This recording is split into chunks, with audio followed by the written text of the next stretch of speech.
अजीत पवार भी बन सकते हैं मुख्यमंत्री। छगन भुजबल के बयान से महाराष्ट्र में हलचल हुई तेज। छगन भुजबल ने कहा कि आज हमारे सभी विधायक बैठक में आ गए हैं। कई विधान परिषद सदस्य भी आए हुए थे। इसी दौरान सभी ने तय किया कि विधानसभा में हमारा नेतृत्व अजीत पवार करेंगी।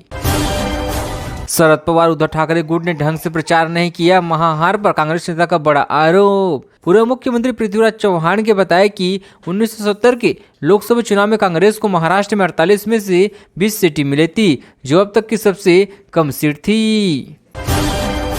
महाराष्ट्र में विपक्ष का नेता तक नहीं होगा एमवीए की हार पर चंद्रशेखर बावनकुले का तंज। चंद्रशेखर बावनकुले ने कहा कि महाराष्ट्र की जनता ने कांग्रेस को खारिज कर दिया है। इसके प्रदेश इकाई के प्रमुख नाना पटोले मात्र 200 मतों के अंतर से चुनाव जीते हैं। कल हो सकता है महायुति सरकार पर शपथ ग्रहण, मुख्यमंत्री पद पर सस्पेंस हुए बरकरार। शपथ ग्रहण समारोह में केवल मुख्यमंत्री और उनके संभावित डिप्टी शपथ लेंगे। कैबिनेट में शामिल अन्य मंत्रियों के नाम पर भी कोई निर्णय नहीं लिया गया है। काले अक्षरों में लिखा जाएगा डिवाइडिव चंद्र नायडू का नाम। हार के बाद पूर्व सीजेआई के संजय राउत के गंभीर आरोप। संजय राउत ने रविवार को आरोप लगाया कि वीडीआई चंद्र नायडू ने दल बदलों के मन में कानून का डर खत्म कर दिया है। उनका नाम इतिहास में काले अक्षरों में लिखा जाएगा। शरद पवार, प्रियंका चतुर्वेदी, संजय राउत का क्या होगा? बंधु व राज्यसभा का रास्ता समीकरण समझिए।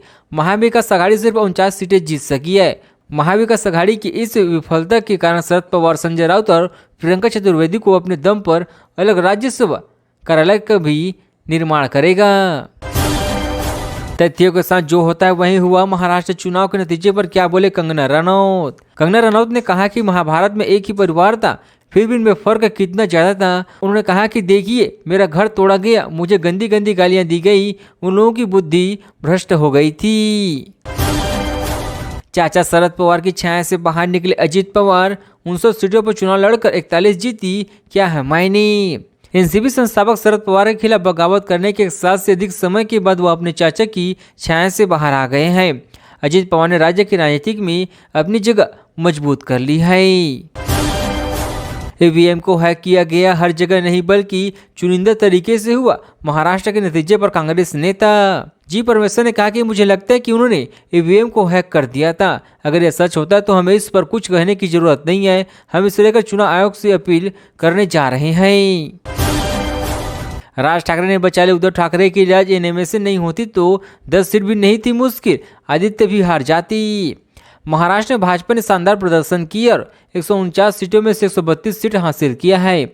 वहीं एकनाथ शिंदे की शिवसेना ने 57 सीटों पर जीत हासिल की और अजित पवार की एनसीपी को 41 सीट मिली है। बाज की असली उड़ाना भी बाकी है। बीजेपी की प्रचंड जीत के बाद फडणवीस ने ठोक दी दावेदारी। यह देखना बाकी कि बीजेपी अपने सबसे बड़े नेता को मुख्यमंत्री बनाने की दिशा में कदम बढ़ाएगी या फिर शिंदे के नेतृत्व को बनाए रखेगी। बीजेपी की प्रचंड जीत ने शिंदे की बढ़ाई चिंता। सीएम के लिए अजित पवार भी कर सकते हैं फडणवीस के नाम। मुख्यमंत्री शिंदे के पास अब ज्यादा विकल्प नहीं है, क्योंकि बीजेपी की विशाल जीत के साथ अजित पवार के बीजेपी से गठबंधन करने की संभावना के बीच नेतृत्व को लेकर दबाव बढ़ गया है। शिंदे के नाम पर लगे कि मुहर या फडणवीस संभालेंगे महाराष्ट्र की कमान। जाने सीएम की रेस में कौन है आगे। महाराष्ट्र की सत्ता संभाली महायुति में शिवसेना, भाजपा और राकांपा के अजित पवार गुट शामिल है।